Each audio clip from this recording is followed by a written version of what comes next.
I'm Dr. Abraham Morgenthaler. I'm an associate clinical professor of urology at Harvard Medical School, and I'm affiliated with Beth Israel Deaconess Medical Center in Boston, Massachusetts. I'm here today to talk about the recent publication of my colleagues and myself called Testosterone Therapy and Cardiovascular Risks, Advances, and Controversies. So this is a pretty interesting story. In November 2013 was published an article in the Journal of the American Medical Association that for the first time seriously raised concerns about adverse cardiovascular events with testosterone therapy. It was followed 2 months later by a second paper by another group that suggested greater rates of myocardial infarctions in men who received testosterone. 2 days after publication of that paper, the FDA announced it was going to review the safety of testosterone with regards to cardiovascular risk.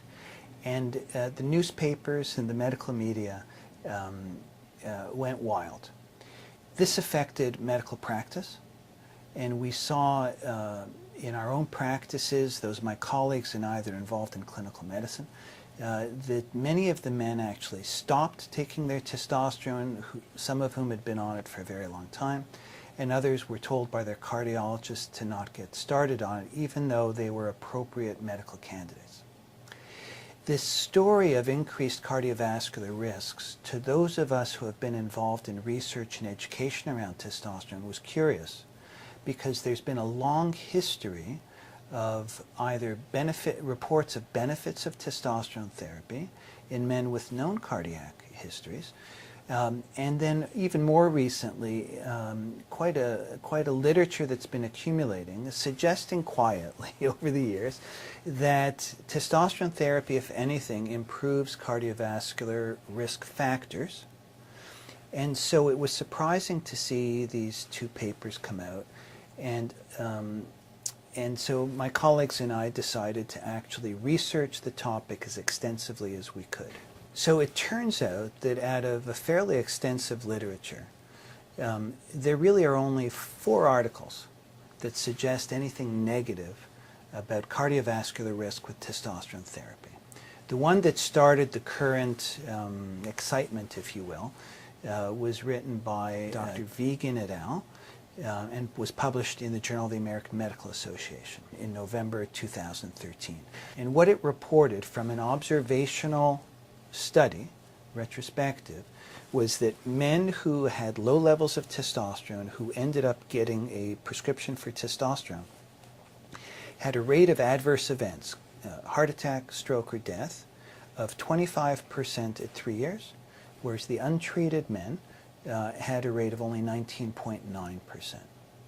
But it turned out that the authors had used a statistical methodology that is not widely known, nor has been extensively validated, and in which men who had an event who had received testosterone, those events counted as more than one event, and men who were untreated, their events counted as less than one event.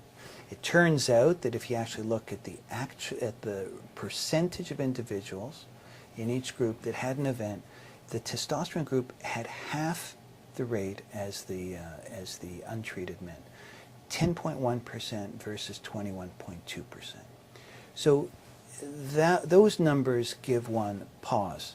It later turned out in a second correction on that paper that was published that when they reviewed some of the literature, there are issues around data management, because they discovered in a subset that in this all-male population, nearly 10% were women.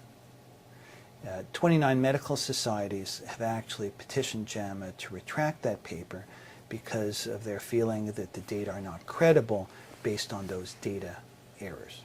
In contrast to the 4 studies that allegedly showed increased cardiovascular risks with testosterone, there are literally several dozen studies that have shown benefits of higher testosterone, either through treatment or just with endogenous levels.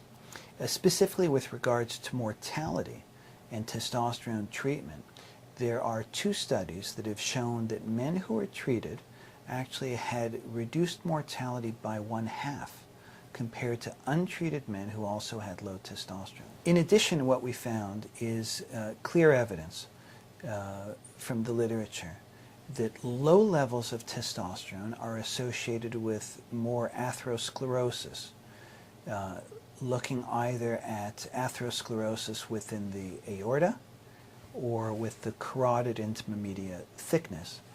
And in some randomized control studies, small, treatment with testosterone compared to men treated with placebo or with nothing actually showed a decrease in the thickness of the carotid intima media, which is really interesting.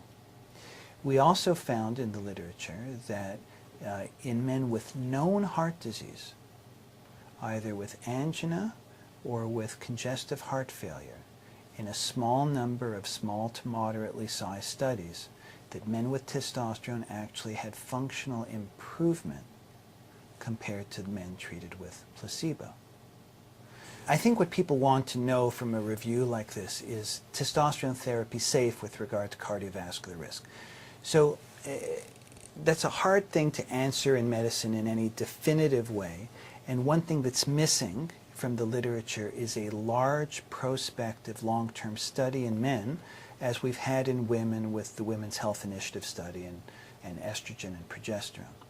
So one has to be cautious. But from looking and reviewing at this literature that is quite extensive, the literature all points really in one direction. There is no good evidence that we could find that suggests that testosterone therapy increases cardiovascular risk. That's not to say that it's perfectly safe, but we cannot find that evidence, and the headlines that jumped on those recent retrospective studies appear to have been too strong. At the same time, I think that one of the lessons of all this that's really important for the practitioner to know is that the evidence is clear that testosterone deficiency by itself represents a risk factor for mortality, atherosclerosis, and certainly obesity.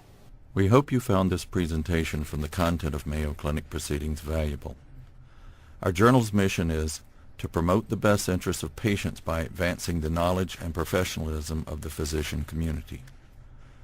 If you are interested in more information about us, our homepage is www.mayoclinicproceedings.org. There you will find access information for our social media content, such as additional videos on our YouTube channel or journal updates on Facebook. You can also follow us on Twitter.